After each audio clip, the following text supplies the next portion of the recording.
ಪಾಕಿಸ್ತಾನ ಏನೋ ಬಡಾಯಿ ಕೊಚ್ಕೊಳ್ತು ಅಂದ್ಬಿಟ್ಟು ಇಲ್ಲಿನ ನಮ್ಮ ಸೆಕ್ಯುಲರ್ ರಾಜಕಾರಣಿಗಳು ಪಾಕಿಸ್ತಾನದ ಗುಣಗಾನ ಮಾಡಿದ್ದೇನೆ. ಇರಾನ್ ಮತ್ತು ಅಮೆರಿಕ ನಡುವೆ ಮಧ್ಯಸ್ಥಿಕೆ ಮಾಡ್ತಲ್ರಿ. ಎಲ್ರಿ ನಮ್ಮ 56 ಇಂಚಿನ ವಿಶ್ವಗುರು ಏನಾಗಿತ್ತು ರೀ ಭಾರತಕ್ಕೆ? ಈ ಥರ ಮಾತಾಡಿದವರಲ್ಲಿ ನಮ್ಮ ನೆಚ್ಚಿನ ಪ್ರಿಯಾಂಕ್ ಖರ್ಗೆ ಅವರು ಒಬ್ಬರು. ಇವರ ಮೇಲಿನ ನಾಯಕ ಜೈರಾಮ್ ರಮೇಶ್ ಅವರಂತೂ ವಿಶ್ವಗುರು ಎಲ್ರಿ. ಸೀಸ್ ಫೈರ್ ಘೋಷಣೆ ಆದ 24 ಗಂಟೆನೂ ಆಗಿಲ್ಲ, ಆಗಲೇ ಲೆಬನಾನ್ ಮೇಲೆ ಇಸ್ರೇಲ್ ದಾಳಿ ಮಾಡಿದೆ. ಶಹಬಾಜ್ ಶರೀಫ್ ಟ್ವೀಟ್ ಕೂಡ ಮಾಡಿದರು, ಈ ಕದನ ವಿರಾಮದಲ್ಲಿ ಲೆಬನಾನ್ ವಿಚಾರ ಕೂಡ ಸೇರಿಕೊಳ್ಳುತ್ತೆ ಅಂತ. ಅಮೆರಿಕ ಈಸ್ ಬ್ಯಾಕ್, ಅಮೆರಿಕ ಮತ್ತೆ ಬಂದಿದೆ, ಈ ಸಲ ಸರಿಯಾಗಿ ಹೊಡಿತೀವಿ. ಪಾಕಿಸ್ತಾನ ಮಧ್ಯಸ್ಥಿಕೆ ವಹಿಸಿ ಏನು ಮಾತಾಡ್ತು ಹಾಗಾದರೆ?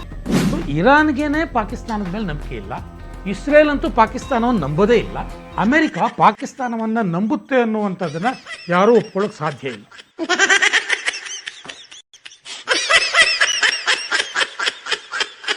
ಸ್ನೇಹಿತರೆ ನಮಸ್ಕಾರ, ಹೊಸತಿಗಂತ ಡಿಜಿಟಲ್ ಚಾನಲ್ಗೆ ಸ್ವಾಗತ. ಕಳೆದ 2 ದಿನಗಳಿಂದ ಒಂದೇ ರೀತಿಯ ಮಾತುಗಳನ್ನು ಒಂದಷ್ಟು ಜನ ಸೋಷಿಯಲ್ ಮೀಡಿಯಾದಲ್ಲಿರ್ಬೋದು, ಬಹಿರಂಗವಾಗಿರ್ಬೋದು ಆಡ್ತಾನೆ ಇದ್ದಾರೆ. ಏನದು? ನೋಡ್ರಿ ಪಾಕಿಸ್ತಾನನ ನೋಡ್ರಿ, ಅದು ಎಷ್ಟರ ಮಟ್ಟಿಗೆ ಧೈರ್ಯ ತೋರಿಸ್ತು ನೋಡ್ರಿ, ಮೆಚ್ಚಬೇಕು ರೀ ಪಾಕಿಸ್ತಾನನ. ಇರಾನ್ ಮತ್ತು ಅಮೆರಿಕ ನಡುವೆ ಮಧ್ಯಸ್ಥಿಕೆ ಮಾಡ್ತಲ್ರಿ, ಯುದ್ಧವನ್ನು ನಿಲ್ಲಿಸ್ಬಿಡ್ತಲ್ರಿ ಪಾಕಿಸ್ತಾನ, ಅದು ಕಣ್ರಿ ತಾಕತ್ತು. ಎಲ್ರಿ ನಮ್ಮ 56 ಇಂಚಿನ ವಿಶ್ವಗುರು ಏನಾಗಿತ್ತು ರೀ ಭಾರತಕ್ಕೆ? ಭಾರತ ಏನ್ರಿ ಕಡಿಮೆ ಇತ್ತು ಪಾಕಿಸ್ತಾನಕ್ಕಿಂತ? ಯುದ್ಧ ನಿಲ್ಲಿಸ್ಬೋದಾಗಿತ್ತಲ್ಲ ಭಾರತ. ಏನು ಮಾಡ್ತಿದ್ರು ನಮ್ಮ ನರೇಂದ್ರ ಮೋದಿಯವರು?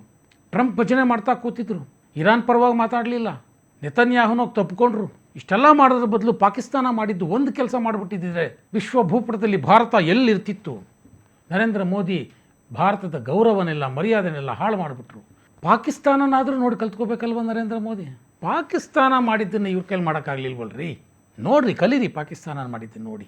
ಈ ಥರದ ಮಾತುಗಳು, ಈ ಥರದ ಸೋಷಿಯಲ್ ಮೀಡಿಯಾ ಟ್ವೀಟ್ಗಳು ಒಂದ ಎರಡ ಬೇಕಾದಷ್ಟು. ಈ ಥರ ಮಾತಾಡಿದವರಲ್ಲಿ ನಮ್ಮ ನೆಚ್ಚಿನ ಪ್ರಿಯಾಂಕ್ ಖರ್ಗೆ ಅವರು ಒಬ್ಬರು. ಅವ್ರು ಏನು ಮಾತಾಡಿದ್ರು ನೋಡಿ. ಇತಿಹಾಸನೇ ಗೊತ್ತಿಲ್ಲ ಇವರಿಗೆ. ಅಂದರೆ ನೀವು as a nation if you are playing peacemaker, ನೀವು ದಲ್ಲಾಳಿಗಳ. ಇರಾನು ಇವತ್ತು ಪಾಕಿಸ್ತಾನಿಗೆ ಧನ್ಯವಾದ ಹೇಳಿದೇನೇ ಇಲ್ಲ, ಅಮೇರಿಕಾನೂ ಧನ್ಯವಾದ ಹೇಳಿದೆ ಪಾಕಿಸ್ತಾನಿಗೆ. ವಿಶ್ವಗುರು ಯಾರು? ಮತ್ತೆ ವಿಶ್ವಗುರು ವಿದ್ಯಾರ್ಥಿಗಳೇ ಇಲ್ಲ. ಇವರೇನು ಅಲ್ಲೆಲ್ಲ ಹೋಗಿ ಬೆಂಜಮಿನ್ ಯಾರು ನೆತನ್ಯಾಹು ಅವ್ರಿಗೆ ಹೋಗಿ ದಬ್ಕೊಂಡು ಏನಾಯ್ತು? ನಮ್ಮ ದೇಶಕ್ಕೆ ಸಿಕ್ಕಿದ್ದೇನ್ರಿ? ಗೌರವನ ಸಿಕ್ತಾ ನಮಗೆ? ಕೇಳಿಸ್ಕೊಂಡ್ರಾ?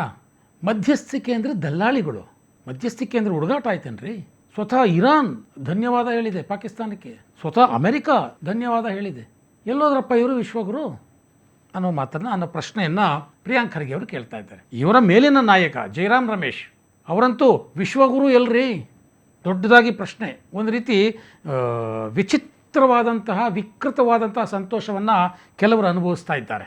ವಾಸ್ತವವಾಗಿ ಏನು ಗೊತ್ತಾ, ಪಾಕಿಸ್ತಾನ ಮಧ್ಯಸ್ಥಿಕೆ ವಹಿಸಿತ್ತು ಅನ್ನುವಂಥ ವಿಚಾರ ಹೊರಕ್ಕೆ ಬಂದಾಗಲೇ ನಿಜವಾದ ಭಾರತೀಯನಿಗೆ ಆತಂಕ ಆಗಬೇಕು. ಅರೆ, ಪಾಕಿಸ್ತಾನಕ್ಕೆ ಈ ರೀತಿಯ ಪ್ರಿಯಾರಿಟಿ ಸಿಗೋದಕ್ಕೆ ಹೇಗೆ ಸಾಧ್ಯ ಅನ್ನುವಂಥ ಒಂದು ಚಿಂತೆ ಕಾಡಬೇಕು ನಿಜವಾದ ಭಾರತೀಯನಿಗೆ. ಆದರೆ ಇಲ್ಲಿ ಕೆಲವರಿಗೆ ವಿಕೃತ ಸಂತೋಷ, ನರೇಂದ್ರ ಮೋದಿಯನ್ನು ಬೈಯೋದಕ್ಕೆ ಒಂದು ಅವಕಾಶ ಸಿಕ್ತು ಅನ್ನುವಂಥ ಒಂದು ಸಂಭ್ರಮ. ಇಷ್ಟೆಲ್ಲ ನಾನು ಯಾಕೆ ಹೇಳ್ತಾ ಇದ್ದೀನಿ ಅಂತಂದರೆ, ಸೀಸ್ ಫೈರ್ ಘೋಷಣೆ ಆದ 24 ಗಂಟೆನೂ ಆಗಿಲ್ಲ, ಆಗಲೇ ಲೆಬನಾನ್ ಮೇಲೆ ಇಸ್ರೇಲ್ ದಾಳಿ ಮಾಡಿದೆ. ಸತತವಾಗಿ 100ಕ್ಕೂ ಹೆಚ್ಚು ಮಿಸೈಲ್ ದಾಳಿ, ಭಾಳ ಭಯಂಕರವಾದ ದಾಳಿ. 250ಕ್ಕೂ ಹೆಚ್ಚು ಜನ ಸತ್ತು ಹೋಗಿದ್ದಾರೆ, ಅದರಲ್ಲಿ ಮಕ್ಕಳು ಸೇರಿದ್ದಾರೆ. ನೀವೇನೋ ಮಾಡ್ಕೊಂಡಿರ್ಬೋದು ರೀ ಅಮೆರಿಕ ಮತ್ತು ಇರಾನ್ ಮಧ್ಯೆ ಮಾತುಕತೆ, ಇದಕ್ಕೂ ಲೆಬನಾನ್ಗೂ ಸಂಬಂಧ ಇಲ್ಲ, ನಮ್ಮದು ಲೆಬನಾನ್ದು ಬೇರೆ ಯುದ್ಧ, ನೀವು ಮಾಡ್ಕೊಳ್ಳೋದಕ್ಕೂ ನಾವು ಕೇರ್ ಮಾಡಲ್ಲ, ಡೋಂಟ್ ಕೇರ್. ಪಾಕಿಸ್ತಾನ ಮಧ್ಯಸ್ಥಿಕೆ ಮಾಡಿದ್ದೇನು? ಮತ್ತೆ ಶಹಬಾಜ್ ಶರೀಫ್ ಟ್ವೀಟ್ ಕೂಡ ಮಾಡಿದರು, ಈ ಕದನ ವಿರಾಮದಲ್ಲಿ ಲೆಬನಾನ್ ವಿಚಾರ ಕೂಡ ಸೇರಿಕೊಳ್ಳುತ್ತೆ ಅಂತ. ಇಸ್ರೇಲ್ ಕೇರೇ ಮಾಡ್ತಿಲ್ಲ. ಟ್ರಂಪ್ ಅದನ್ನೇ ಹೇಳ್ತಾ ಇದ್ದಾರೆ, ಲೆಬನಾನ್ ವಿಚಾರ ಇದರಲ್ಲಿ ಬರೋದೇ ಇಲ್ಲ ಅಂತ. ಮತ್ತು ಇವರು ಮಧ್ಯಸ್ಥಿಕೆ ಮಾಡಿದ್ದೇನು ಪಾಕಿಸ್ತಾನದವರು? ಇಸ್ರೇಲ್ ವಿಚಾರ ಬಿಡಿ. ಅಮೆರಿಕ ಈಗ ಕೆಲವೇ ಗಂಟೆಗಳ ಹಿಂದೆ ಟ್ರಂಪು ಒಂದು ಸೋಷಿಯಲ್ ಮೀಡಿಯಾದಲ್ಲಿ ಪೋಸ್ಟ್ ಹಾಕ್ತಾರೆ, ಅಮೆರಿಕ ಈಸ್ ಬ್ಯಾಕ್, ಅಮೆರಿಕ ಮತ್ತೆ ಬಂದಿದೆ, ಈ ಸಲ ಸರಿಯಾಗಿ ಹೊಡಿತೀವಿ, ಮುಂಚೆಗಿಂತ ದಬಾಯಿಸಿ ಹೊಡಿತೀವಿ, ನಮ್ಮ ಮಿಲಿಟ್ರಿ ಇರಾನ್ ಸುತ್ತಲಿಂದ ಹೊರಗೆ ಬರೋದಿಲ್ಲ, ಅದೇನು ಮಾಡ್ತಿರೋ ಮಾಡ್ಕೊಳ್ಳಿ, ನೋಡ್ತೀವಿ ನಾವೇ. ಅರೆ, ಇನ್ನು 24 ಗಂಟೆ ಕೂಡ ಆಗಿಲ್ಲ ಸ್ವಾಮಿ. ಇದೇ ಟ್ರಂಪ್ ಸೋಷಿಯಲ್ ಮೀಡಿಯಾದಲ್ಲಿ ಹೇಳ್ಕೊಂಡಿದ್ರು, ಕದನ ವಿರಾಮದ ಇರಾನ್ ಬೇಡಿಕೆಗಳಿಗೆ ನಾವು ಒಪ್ಕೊಂಡ್ಬಿಟ್ಟಿದ್ದೀವಿ, ನಮ್ಮ ಷರತ್ತನ್ನು ಸಹ ಇರಾನ್ ಒಪ್ಕೊಂಡ್ಬಿಟ್ಟಿದೆ ಅಂತ. ಎಲ್ಲೋಯ್ತು ಮತ್ತೆ ಕದನ ವಿರಾಮ? ಪಾಕಿಸ್ತಾನ ಮಧ್ಯಸ್ಥಿಕೆ ವಹಿಸಿ ಏನು ಮಾತಾಡ್ತು ಹಾಗಾದರೆ? ಈ ಕಡೆ ಇರಾನು ಅಷ್ಟೇ ಸುಮ್ಮನೆ ಕೂತಿಲ್ಲ. ಯುನೈಟೆಡ್ ಅರಬ್ ಎಮಿರೇಟ್ಸು ಕುವೈಟ್ ಮೇಲೆ ಡ್ರೋನ್ಗಳ ದಾಳಿಗಳನ್ನು ಮಾಡ್ತಾನೆ ಇದೆ. ಯುನೈಟೆಡ್ ಅರಬ್ ಎಮಿರೇಟ್ಸು ಈ ಬಗ್ಗೆ ಒಂದಷ್ಟು ಮಾಹಿತಿಯನ್ನು ಕೊಟ್ಟಿದೆ, ಸ್ಪಷ್ಟನೆಯನ್ನು ಕೊಟ್ಟಿದೆ, ಪ್ರಕಟಣೆಯನ್ನು ಕೊಟ್ಟಿದೆ. ಇರಾನ್ ಮಾಡ್ತಿರುವಂಥ ಡ್ರೋನ್ಗಳನ್ನು ತಡೆಯೋದ್ರಲ್ಲೇ ನಮ್ಮ ಡಿಫೆನ್ಸ್ ಸಿಸ್ಟಮ್ ಈಗ ಭಾಳ ಬ್ಯುಸಿಯಾಗಿದೆ. ಇರಾನ್ ಇನ್ನೂ ದಾಳಿಗಳನ್ನು ನಿಲ್ಲಿಸಿಲ್ಲ, ಸೀಸ್ಫೈರ್ ಘೋಷಣೆಯಾದ ನಂತರವೂ ಅಂತ UAE ಒಂದು ಅನೌನ್ಸ್ಮೆಂಟನ್ನು ಮಾಡಿದೆ. ಇರಾನ್ ಕೂಡ ಹಾಗೆ ಹೇಳ್ತಾ ಇದೆ, ಹಾರ್ಮುಜ್ ಜಲಸಂಧಿಯನ್ನು ನಾವು ಓಪನ್ ಮಾಡೋದಿಲ್ಲ, ಯಾವನು ಬಂದರೂ ಅಷ್ಟೇ ಹೊಡೆದಾಕ್ತೀವಿ. ನಿನ್ನೆ ಅಷ್ಟೇ ಹಾರ್ಮುಜ್ ಜಲಸಂಧಿ ಓಪನ್ ಆಗುತ್ತೆ ಅಂತ ಎಲ್ಲ ಖುಷಿಪಟ್ಟರು ಅನ್ನುವಂಥ ವರದಿಗಳು ಬಂದಿದ್ವು. ವಾಸ್ತವವಾಗಿ ಇದು ಓಪನ್ನೇ ಮಾಡಿಲ್ಲ ಇರಾನ್. ಅಲ್ಲಿ ಕದನ ವಿರಾಮ ಏನು ಬಂತು? ಪಾಕಿಸ್ತಾನ ಇರಾನ್ ಜೊತೆ ಮಾತಾಡಿದ್ದೇನು ಮತ್ತೆ ಮಧ್ಯಸ್ಥಿಕೆಯಲ್ಲಿ? ಅಷ್ಟೇ ಅಲ್ಲ, ಈ ಇರಾನ್ ಪಾಕಿಸ್ತಾನ ರಾಯಭಾರಿ ತಾನು ಮಾಡಿದಂಥ ಟ್ವೀಟನ್ನು ವಾಪಸ್ ತಗೊಂಡ್ಬಿಟ್ಟಿದ್ದಾರೆ. ಏನು, ಏಪ್ರಿಲ್ 10ನೇ ತಾರೀಕು ಪಾಕಿಸ್ತಾನದಲ್ಲಿ ಶಾಂತಿ ಸಭೆ ನಡೆಯುತ್ತೆ, ಅದರಲ್ಲಿ ಭಾಗವಹಿಸ್ತೀನಿ ಅಂತ ಒಂದು ಟ್ವೀಟ್ ಮಾಡಿದರು. ಅದನ್ನು ವಾಪಸ್ ತಗೊಂಡ್ಬಿಟ್ಟಿದ್ದಾರೆ, ಟ್ವೀಟ್ ಡಿಲೀಟ್ ಮಾಡಿಬಿಟ್ಟಿದ್ದಾರೆ. ಅಂದರೆ ಪಾಕಿಸ್ತಾನದ ಮೇಲೆ ನಮಗೆ ನಂಬಿಕೆ ಇಲ್ಲ ಅಂತ ತಾನೇ ಅದು. ಸೊ ಇರಾನ್ಗೇ ಪಾಕಿಸ್ತಾನದ ಮೇಲೆ ನಂಬಿಕೆ ಇಲ್ಲ, ಇಸ್ರೇಲ್ ಅಂತೂ ಪಾಕಿಸ್ತಾನವನ್ನು ನಂಬೋದೇ ಇಲ್ಲ, ಅಮೆರಿಕ ಪಾಕಿಸ್ತಾನವನ್ನು ನಂಬುತ್ತೆ ಅನ್ನುವಂಥದ್ದನ್ನು ಯಾರೂ ಒಪ್ಕೊಳ್ಳೋಕ್ಕೆ ಸಾಧ್ಯ ಇಲ್ಲ. ಅಮೆರಿಕಾಗೆ ಪಾಕಿಸ್ತಾನ ಒಂದು ಟಿಶ್ಯೂ ಪೇಪರ್, ತನಗೆ ಬೇಕಾದ ಹಾಗೆ ಅದನ್ನು ಬಳಸ್ಕೊಂಡು ಬಿಸಾಡೋದು. ಇದಕ್ಕಷ್ಟೇ ಅಮೆರಿಕ ಪಾಕಿಸ್ತಾನವನ್ನು ಬಳಸ್ಕೊಳ್ತಾ ಇದೆ. ಸೊ ಶಹಬಾಜ್ ಶರೀಫ್ ಮಾಡಿದ ಒಂದು ಟ್ವೀಟೇ ಇದಕ್ಕೆ ಉದಾಹರಣೆ. ಅಮೆರಿಕಾದಿಂದ ಬಂದಂಥ ಟ್ವೀಟನ್ನು ಆ್ಯಸ್ ಇಟ್ ಈಸ್ ಅವರು ಅಪ್ಲೋಡ್ ಮಾಡಿದರು. ಅದು ಸೋಷಿಯಲ್ ಮೀಡಿಯಾದಲ್ಲಿ ಆ್ಯಕ್ಟಿವ್ ಆಗಿರೋರಿಗೆಲ್ಲರಿಗೂ ಗೊತ್ತು. ಹಾಗಾಗಿ ಪಾಕಿಸ್ತಾನ ಇಲ್ಲಿ ಮಧ್ಯಸ್ಥಿಕೆ ವಹಿಸಿ ಯಾವ ದೇಶದ ಜೊತೆ ಏನು ಮಾತಾಡ್ತು? ಹಾಗಾದರೆ ಏನೂ ಮಾತಾಡಿಲ್ಲ. ಅಮೆರಿಕ ಅದನ್ನು ಬಳಸ್ಕೊಳ್ತು.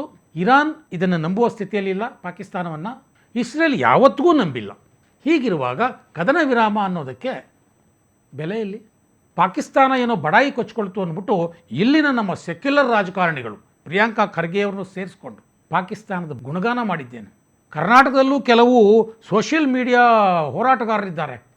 ಅವ್ರು ಏನು ಪಾಕಿಸ್ತಾನವನ್ನು ಹೊಗಳೋದೇನು, ನರೇಂದ್ರ ಮೋದಿಯನ್ನು ಲೇವಡಿ ಮಾಡೋದೇನು? ಅಬ್ಬಾ ಕೇವಲ 24 ಗಂಟೆಗಳ ಒಳಗೆ ಪಾಕಿಸ್ತಾನದ ಬಡಾಯಿ ಬಯಲಾಗೋಯ್ತು. ಪಾಕಿಸ್ತಾನವನ್ನು ಮುಸ್ಲಿಂ ದೇಶಗಳೂ ನಂಬೋದಿಲ್ಲ ಅನ್ನೋದು ಮತ್ತೆ ಸಾಬೀತಾಯಿತು. ಸೊ ಆ ಕಡೆ ಟ್ರಂಪು, ಈ ಕಡೆ ಇರಾನು, ಆ ಕಡೆ ಇಸ್ರೇಲ್, ಈ 3 ರಾಷ್ಟ್ರಗಳು ನರೇಂದ್ರ ಮೋದಿಯವರ ಜೊತೆ ಅಂದರೆ ಭಾರತದ ಜೊತೆ ಒಳ್ಳೆಯ ಸಂಬಂಧ ಇಟ್ಕೊಂಡಿದ್ದಾರೆ ಅನ್ನೋದು ಸುಳ್ಳಲ್ಲ. ಆದರೂ ಭಾರತ ಮಧ್ಯಸ್ಥಿಕೆಗೆ ಹೋಗಲಿಲ್ಲ. ಯಾಕೆ? ಟ್ರಂಪ್ರಂತಹ ಹುಚ್ಚರ ಸಂತೆಯಲ್ಲಿ ಹೋಗಿ ಭಾರತ ಮಾಡೋದೇನಿದೆ? ಹುಚ್ಚು ಮುಂಡೆ ಮದುವೆಯಲ್ಲಿ ಉಂಡೋನೇ ಜಾಣ ಅಂತ ಅಂದುಕೊಂಡು ಪಾಕಿಸ್ತಾನ ಏನೋ ಹೋಗ್ಬಿಡ್ತು. ಆದರೆ ಹುಚ್ಚು ಮುಂಡೆ ಮದುವೆಗೆ ಹೋಗದೇ ಇರೋದೇ ಜಾಣತನ ಅಂತ ನರೇಂದ್ರ ಮೋದಿ ದೂರ ಉಳ್ಕೊಂಡ್ರು. ಸೋ ಕಾಲ್ಡ್ ಸೋಷಿಯಲ್ ಮೀಡಿಯಾ ಆಕ್ಟಿವಿಸ್ಟ್ಗಳು ಫಾರಿನ್ ಅಫೇರ್ಸ್ ಬಗ್ಗೆ ಪಾಠ ಮಾಡ್ತಾ ಇದ್ದಾರಲ್ಲ ನರೇಂದ್ರ ಮೋದಿಯವರಿಗೆ, ಅವರು ಪಾಕಿಸ್ತಾನದ ಈ ಬಡಾಯಿಯನ್ನು ಅರ್ಥ ಮಾಡ್ಕೊಳ್ಬೇಕು.